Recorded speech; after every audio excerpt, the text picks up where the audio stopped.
A billionaire built a life of wealth and power.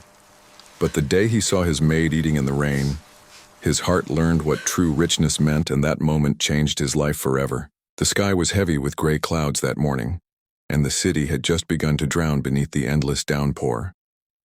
In front of a sprawling mansion framed by trimmed hedges and marble fountains, a woman in a faded blue uniform sat under a tree, her hair plastered to her face, her hands trembling as she tried to eat from a cheap plastic lunchbox. The rain poured harder, mixing with her tears. And yet, she didn't move, didn't seek shelter. Her food was getting soaked. Her clothes clung to her body and her small frame shivered from cold and exhaustion. She looked like someone who had forgotten what comfort felt like. That was the moment when he saw her. The man who owned that mansion. The man whose wealth could buy comfort for thousands.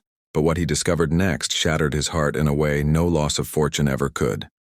Before we continue, if you believe in kindness, compassion, and giving people a second chance in life, please take a moment to like, comment, share, and subscribe. Your one gesture can spread hope and love across the world. The man's name was Richard Hale, one of the wealthiest businessmen in the city. He had built an empire from scratch, but over time, his success had hardened him. He believed that money was the answer to everything: power, respect, happiness. He rarely noticed the people who worked for him. To him, maids, drivers, and gardeners were just background figures in the grand movie of his success. But that day, something about the sight of his maid, soaking wet under the tree, pierced through the wall of indifference he had built around his heart. Her name was Maria, quiet, obedient, and always early. He had never seen her complain, never seen her idle. But now she was sitting in the pouring rain, eating as if the world had forgotten her. Richard watched her for a while from his car, confused. Why would anyone choose to eat outside in such terrible weather when there was shelter just a few feet away? He had a comfortable kitchen with space for everyone. He stepped out of his car, his polished shoes sinking into the wet grass, and called out to her.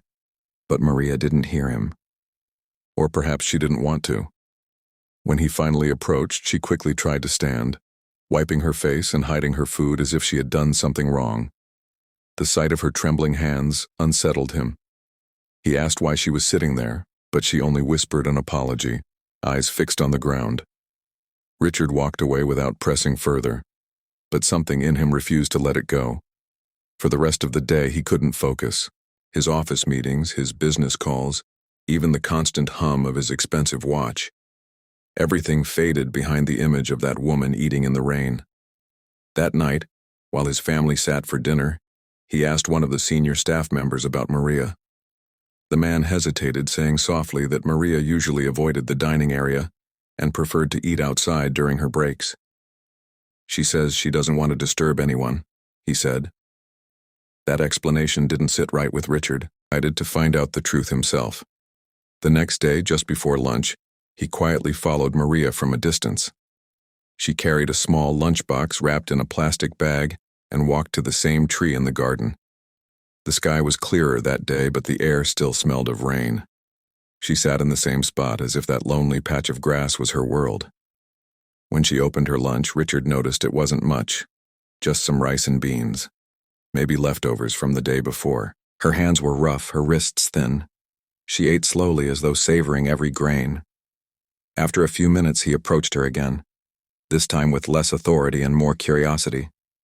"Maria," he said softly, "why don't you eat inside? The staff room is warm and the rain is gone." She froze, her spoon halfway to her mouth. Then she lowered it, staring at her meal. Her voice came out shaky but calm. "Sir, I used to eat inside, but one day your guests came early. I was sitting in the corner and they said my uniform smelled like detergent and I shouldn't be near the dining area. I didn't want to embarrass you again, so since then I come out here." Her words sliced through him like a blade. Richard stood speechless. He couldn't remember that day, but the thought of someone being treated so poorly under his roof because of his status made him feel hollow. He noticed the way she forced a smile after finishing her explanation as if to comfort him. That smile broke something deep inside him. Over the next few days, Richard quietly observed Maria.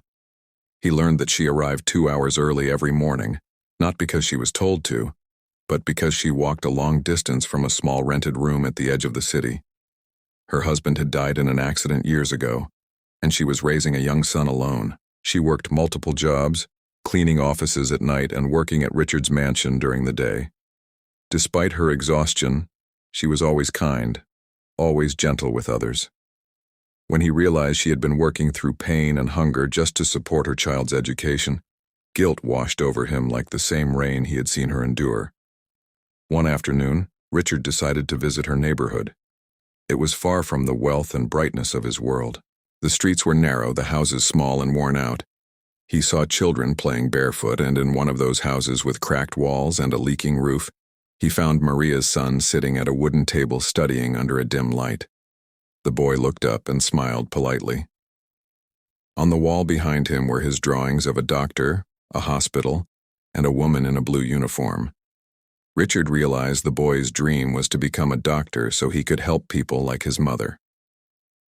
That night, Richard couldn't sleep. He stared out his window, watching the city lights flicker in the distance. He thought about how he had built skyscrapers, but had never built kindness.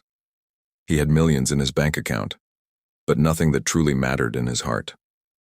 The next morning, he called Maria into his office. She stood nervously, unsure if she had done something wrong, but instead of scolding her, Richard handed her an envelope. Inside was a scholarship approval for her son, fully funded until graduation, and an offer letter for her to manage the housekeeping team with a higher salary. Her hands trembled as she read the paper, tears falling freely. "Sir, I don't know what to say," she whispered. Richard looked at her and said quietly, "You don't have to. Just promise me you'll never eat in the rain again." Weeks passed, and the mansion felt different. The air seemed warmer. The staff smiled more. And even Richard's own family began noticing his change. He spent more time talking to his workers, learning their names, their stories, their struggles. He realized that success without empathy is just emptiness in disguise. And every time he passed that tree in his garden, he remembered the day his heart had woken up under the rain. If this story touched your heart, please don't forget to like, comment, share, and subscribe. Your support helps spread stories that remind the world what it means to be human. Before we end, here's a small request. Comment below what lesson you learned from Maria's story. Was it kindness, humility, or the power of empathy? We'd love to hear from you. As the days went on, Maria's son graduated with honors years later, fulfilling his dream of becoming a doctor. On the day of his graduation, Richard sat proudly in the audience, clapping the loudest. When Maria thanked him, he only smiled and said, "You gave me more than I ever gave you. You reminded me what wealth truly means." And sometimes that's all it takes. One act of kindness, one moment of understanding, one look beneath the rain to change a heart forever.